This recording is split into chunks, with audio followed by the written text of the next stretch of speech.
விடுறா காணடா.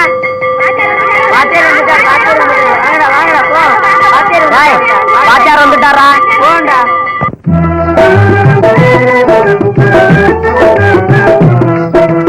அன்பே கடவுள் என்பதனாலே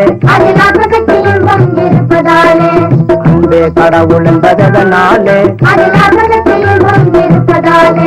சாத்திரங்கள் பொய் என்பதனாலே சாதி மதம் இல்லை என்பதனாலே தன்மதிப்பு குறைவதும் எதனாலே நீ தரங்கட்ட சாகவாச தோஷத்தாலே உண்மையை மறைப்பதும் எதனாலே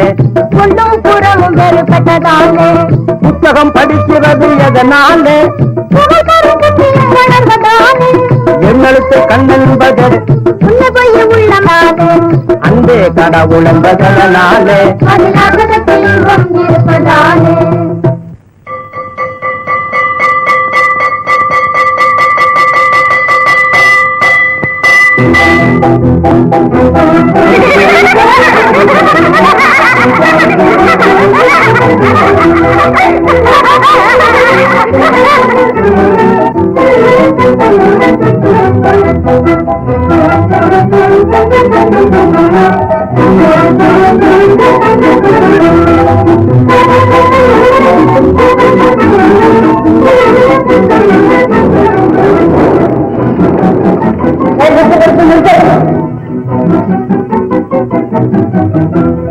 யாரோ நம்மள மாதிரி அனாம போல இருக்குது. வழியில படுத்திருக்காங்கப்பா. வழியில ஒண்ணும் படுக்கல, ஓட்டம் தான் படுத்திருக்காங்க. வா போலாம். அட கருளை கடலை ஓரம், அது நமக்கு ஓரம். வர்ற பஸ் லாரிக்கு ஓரமா?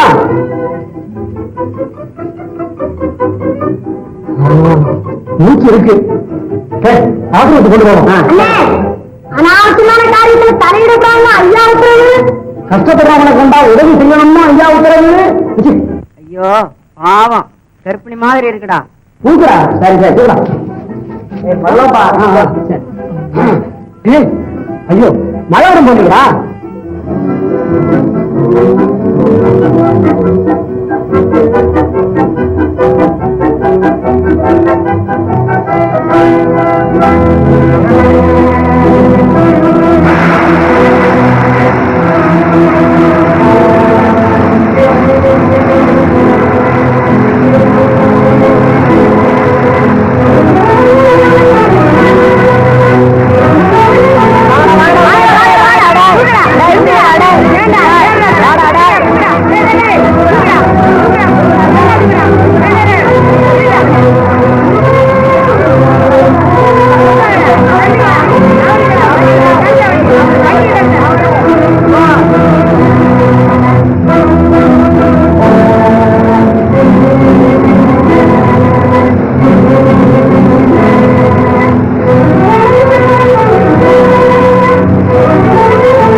வேண்டாம் வேண்டாம், படுத்துக்குங்க, காலையில பேசிக்குவோம்.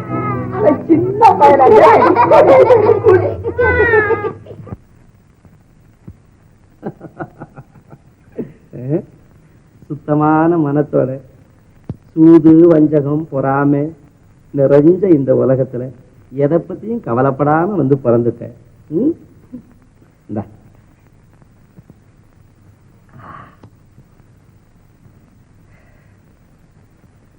உங்க பேர் என்னம்மா?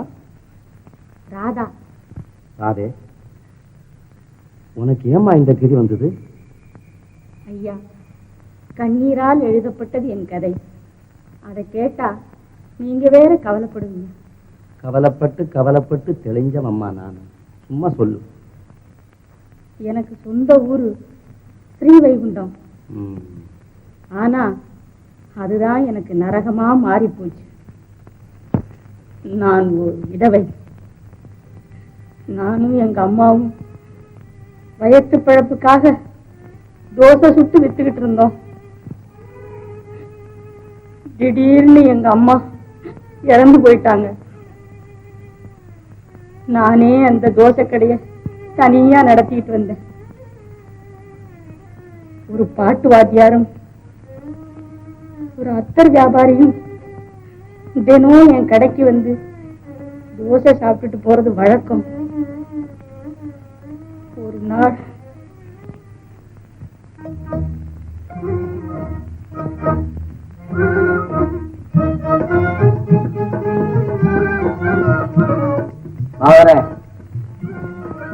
ஆமா, நீ பீடி குடிக்கிறிய, பாடும்போது தொண்டை கட்டாது உனக்கு? என்னப்பா சிரிக்கிற? இந்த சாரீரம் இரும்புல செய்தது, கட்டாது. சாரீரம் என்ன, ஏகதேசம் சரீரமும் அப்படித்தான். அங்க என்ன வாழுதான்?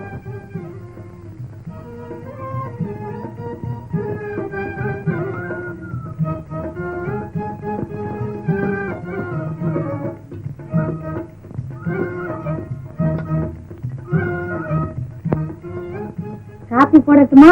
வேண்டாம் வேண்டாம். பழைய சாதத்துல தண்ணி இருக்காமா? இருக்கு. அது போதுமே.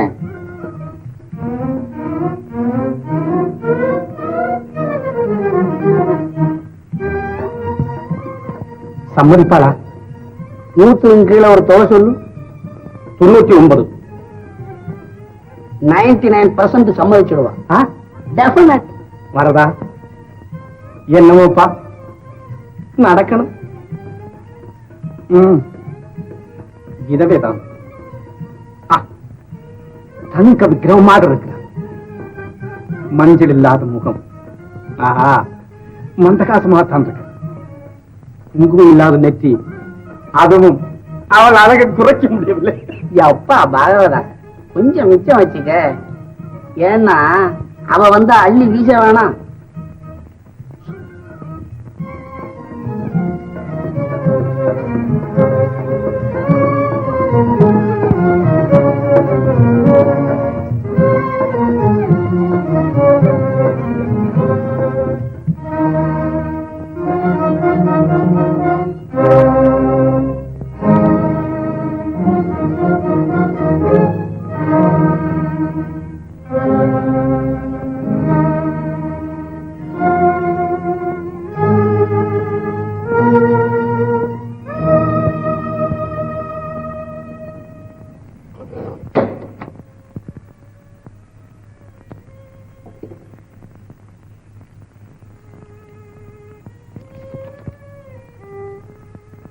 அன்புள்ள ராதா, நீ விதவை என்பது தெரிந்திருந்தும் நான் உன்னை விரும்புகிறேன். நீ ஒரு அபலை. அபலைக்கு ஆதரவு தர அளவில்லாத ஆவல் எனக்கு வாழ்க்கை வசதி உண்டு. நீ இந்த தோசை வியாபாரத்தை விட்டுவிடலாம். இன்பலோகத்தில் குடியேறலாம். 6 மாதமாக அடைத்து வைத்திருந்த எண்ணம், அதை இன்று வெளியிடுகிறேன். என்ன சொல்லுகிறாய்? சம்மதம் என்றால் நெற்றியில் குங்குமம் வைத்துக் கொண்டு வரவும். சந்தோஷமான பதில் கிடைக்குமா? உன் எழுத்து நல்லா இருந்தா கண்டிப்பா கிடைக்கும்.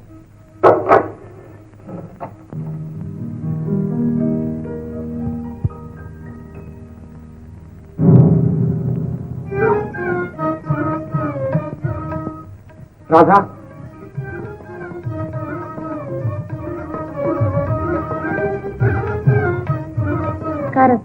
அவரை பாட்டு சொல்லிக் கொடுப்பதற்காக அழைத்திருந்தார். என்னையும் கூடவே கூட்டிக் கொண்டு போவார் என்று நினைத்தேன். ஆனால் கனவு காணாதே. அந்தஸ்தான இடத்துக்கு செல்லுகிறேன். இந்த அவமான சின்னத்தையும் அழைத்து செல்ல முடியாது. என்ன அவமான சின்னம்? அவமான சின்னம் எங்க இன்னொரு முறை சொல்லுங்க, யார் அவமானிச்சுன்னா? உன் மீது விரல் பட்ட நாள் முதல் எனக்கு வேதனை வேதனை வேதனை. ச்சே, இப்போதுதான் நல்ல காலம் வந்திருக்கிறதுனால் அதற்கும் குறுக்க இருக்கிறாய். இல்லையே, நீங்க போற ஊருக்கு நானும் வர்றேன்னு சொல்றேன். நீ வேற என்ன சொல்ல போற? மேலும் நான் பூர்ண கர்ப்பவதி, என்ன நடுத்துறத விட்டுட்டு போறதுதான் நியாயமா? இதுதான் நல்லவங்களுக்கு அழகா? பூர்ண கர்ப்பவதி ஊரு நையாண்டி செய்யும். நீ என்னோடு வர முடியாது. வர முடியாதது மட்டுமா, இனிமே அவனோடு வாழவும் முடியாது. புறப்படப்பா சீக்கிரம். அண்ணா, நீங்களாவது சொல்லுங்க, என் கெதி என்ன ஆகிறது? ஆஹா, உன் கெதி எங்கேயாவது போய் சாவேன். எங்களை ஏன் சங்கடப்படுத்துற? விதவையாக இருந்த என்னை ஆசை காட்டி உன் வலையிலே சிக்க வைத்து ஊரார் முகத்தில் விழிக்க கூட தகுதி இல்லாமல் செய்துவிட்டு சாகவா வழி சொல்லுகிறாய்? அந்த சந்தோஷமான முடிவை நீயே செய்துவிடு பாவி. ஏன் என்னை கொலகாரனாக்க பார்க்கிறாயா? குடும்பம் கெடுத்தவளே, சாவதற்கு வழியா இல்லை. இந்த உலகத்தில் அது சர்வ சாதாரணமடி. ஒருவன் கயறு, ஆழமான கிணறு, ஒரு துளி விஷம், சிலவில்லாமல் சாகலாம்.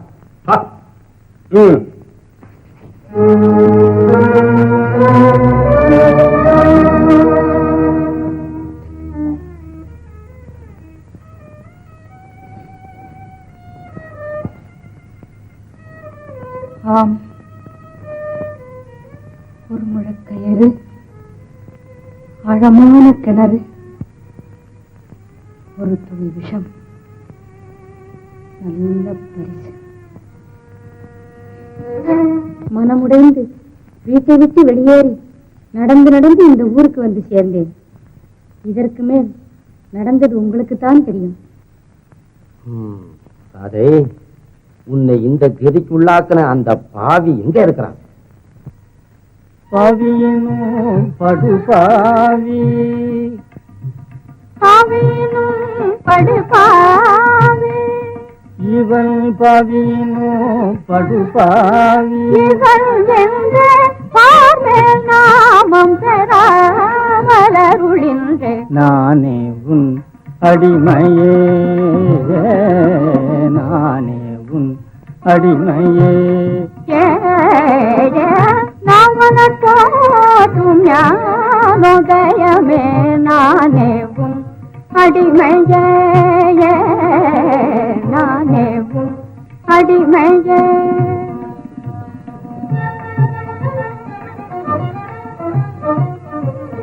பாமாலையாம் பக்தி பாடல் பாடி பாசாங்கு பண்ணாமலும், பாமாலையாம் பக்தி பாடல் பாடி பாசாங்கு பண்ணாமலும், பரம பாகவதன் என்ற பாமரர்கள் விட பகல் வேஷம் போடாமலும்,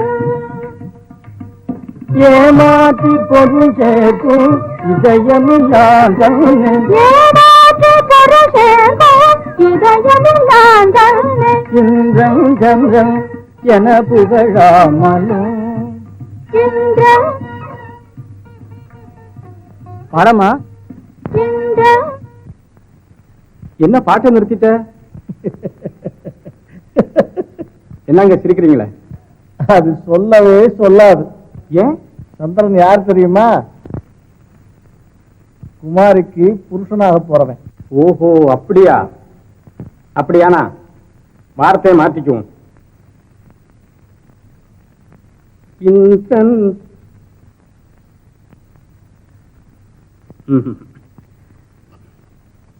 இந்திரன் சுந்திரன் நல்ல இந்திரன்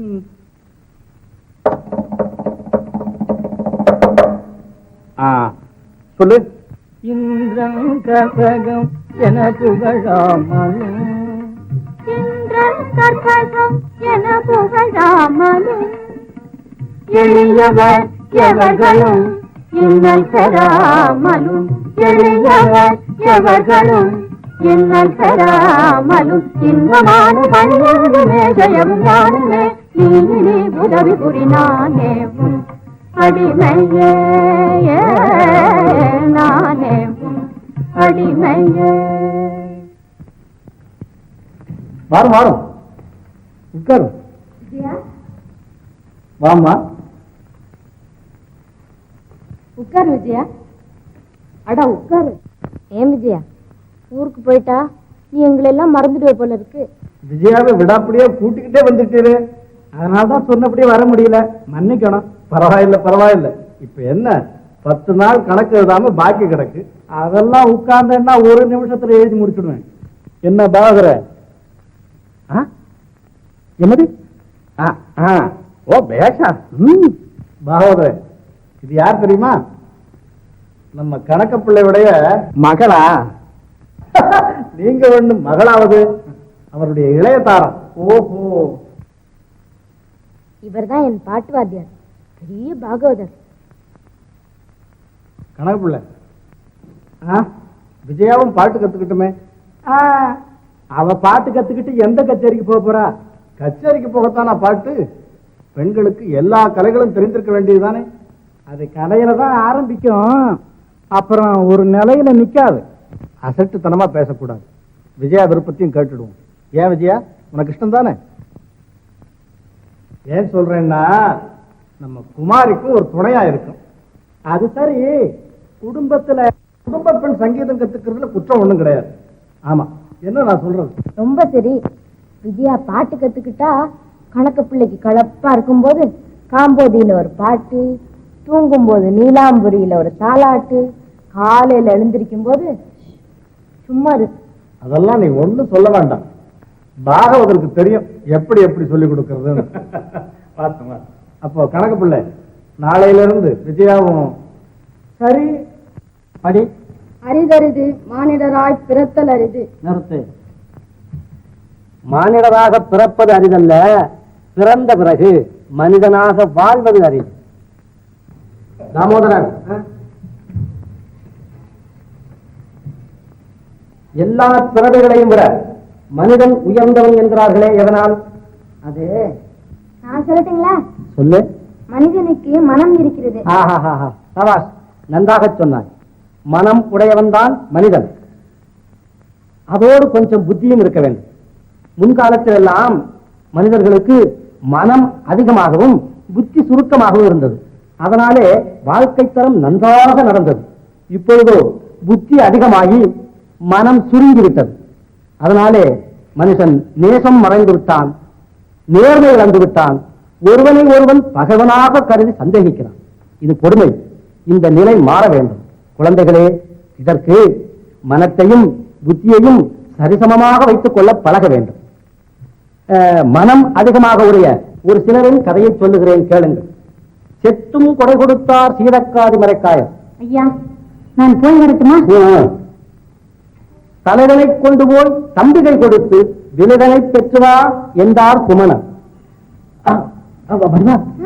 ஒரு போய் அந்த அம்மாவை கூட்டிட்டு வா. உங்களை வாத்தியார் கூப்பிடுறாரு. என்ன?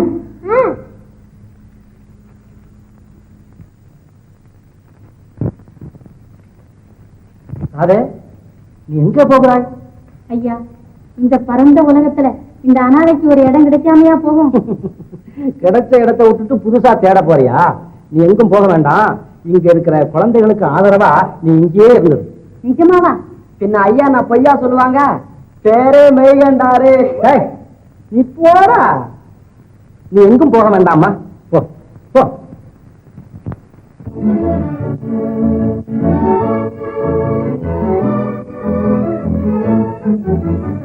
ஆடும் நீரின் மேல் நடை அன்னமென ஓடம்தான், நடை அன்னமென ஓடம் அலை மீதோடும் அழகே ஆனந்தம். ஆடும் நீரின் மேல் நடை அன்னமென ஓடம்தான், நடை அன்னமென ஓடம் அலை மீதோடும் அழகே ஆனந்தம்.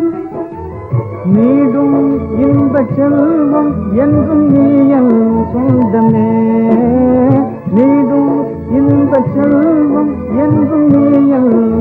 ஆனந்தமே நிஜமா நிஜம்தான் இந்த நேரம் யாவும் ஆனந்தமே நீரோடே ஆனந்தம் இரு காதலர் மகிழ்ந்தே கொண்டாடும் உறவு கிளி காணும் சோலை மாலை நீரோடே ஆனந்தம்